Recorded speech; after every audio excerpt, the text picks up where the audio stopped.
Seperti jenis kendaraan pada umumnya, kapal laut harus mendapatkan perawatan yang intensif agar memiliki performa yang maksimal. Salah satu bentuk perawatan kapal laut adalah pembersihan lambung kapal. Pembersihan lambung kapal merupakan salah satu aspek paling penting dalam menjaga kesehatan kapal.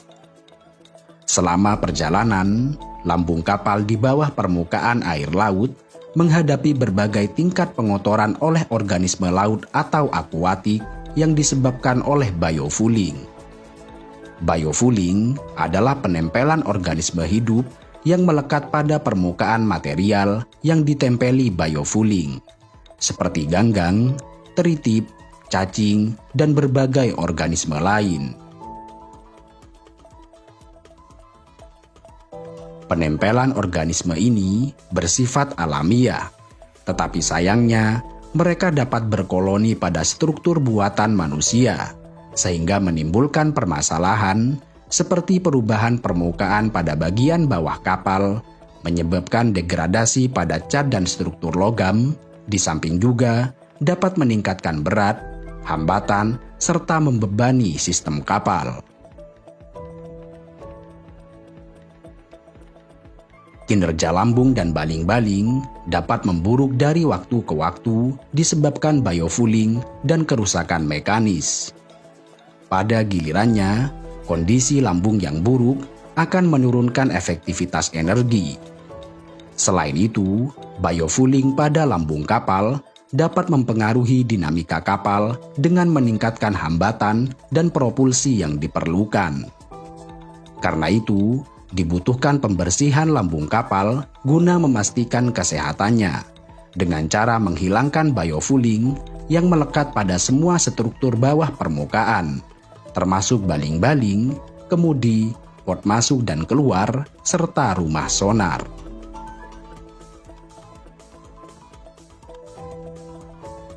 Biasanya, sebagian besar kapal melakukan pembaruan pelapisan setiap 3 hingga 5 tahun.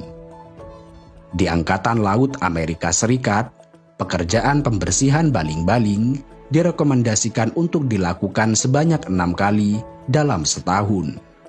Sementara pembersihan lambung harus dilakukan 3 kali setiap tahun.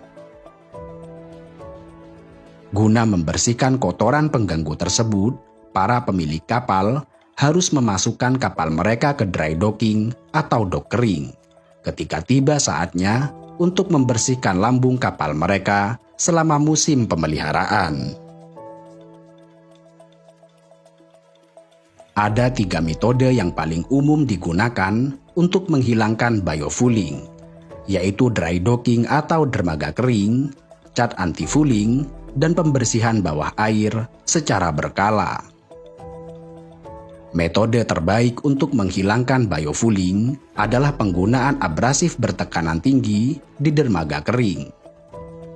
Dalam metode pembersihan dermaga kering, pemilik kapal akan mengalami peningkatan biaya dan menunggu waktu untuk mendapat giliran pembersihan lambung. Metode ini mengharuskan kapal untuk memasuki dermaga dan meninggalkan air sepenuhnya, dan kemudian membersihkan permukaan kapal melalui tenaga kerja dengan intensitas tinggi. Sayangnya, pembersihan kapal di dry docking membutuhkan biaya yang sangat tinggi. Biasanya, biaya yang dipatok untuk sekali pembersihan berkisar 1,2 hingga 1,6 juta dolar. Hal ini belum menghitung kerugian bisnis. Sebab, selama proses pembersihan tersebut, selama berminggu-minggu, kapal tidak bisa mengatur pelayaran berikutnya.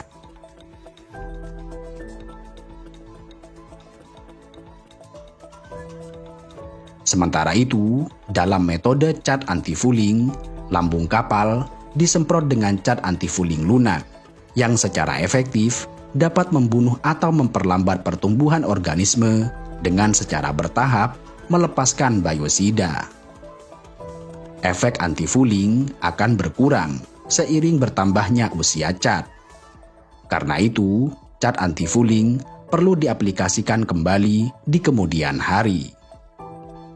Sayangnya, banyak yurisdiksi telah menganggap pembersihan tepi dermaga tersebut sebagai tindakan yang ilegal, karena zat berbahaya dari partikel cat anti-fouling dapat menyebar dan mencemari air selama pembersihan. Itulah sebabnya, untuk menghindari biaya yang sangat mahal serta kerugian ini, banyak pemilik kapal memutuskan untuk membersihkan lambung kapal mereka ketika kapal masih berada di air. Biasanya, penyelam dengan keahlian khusus dikirim ke bawah air untuk melakukan tugas ini. Mereka adalah orang-orang dengan kemampuan yang sangat khusus. Mereka bekerja berjam-jam di perairan gelap dan berminyak di bawah dermaga dan pelabuhan. Pekerjaan ini mengharuskan mereka bekerja dalam kondisi berbahaya di bawah lubang kapal raksasa. Dalam menjalankan metode pembersihan lambung kapal bawah air ini, terdapat beberapa metode yang bisa digunakan. Metode pertama yaitu pembersihan lambung kapal secara manual.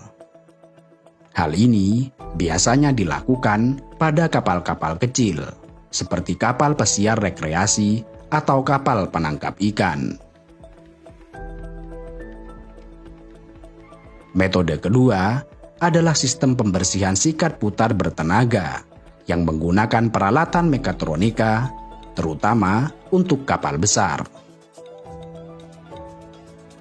Biasanya, mereka menggunakan perangkat sikat besar untuk membersihkan area lambung yang rata atau sedikit melengkung, dan menggunakan sikat kecil untuk hasil yang lebih baik saat membersihkan baling-baling. Sedangkan yang ketiga adalah metode pembersihan bawah air tanpa kontak menggunakan metode jet air bertekanan tinggi, metode jet air kavitasi, dan metode pembersihan ultrasonik. Metode-metode ini dikenal sangat efektif dan mereka menyebabkan kerusakan yang minimal pada kapal, selama mereka digunakan dengan benar dan dikendalikan oleh para profesional.